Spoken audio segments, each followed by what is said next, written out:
Yan mga lods, luto tayo ng sweet and sour fish fillet. Yan.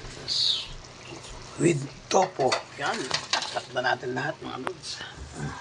Yan na. Naktak na.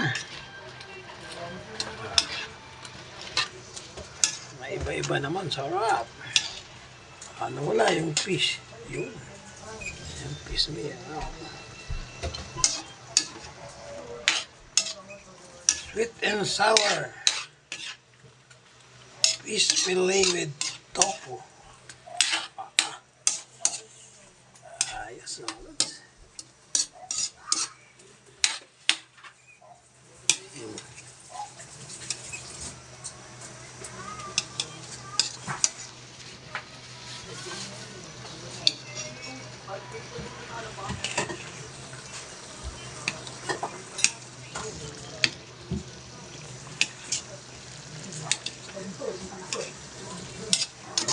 Ready na yan. Pinrito lang yung isda at saka yung tofu.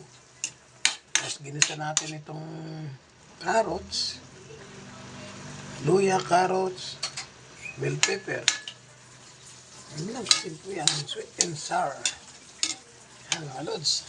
Luto na po ang ating sweet and sour fish fillet with tofu.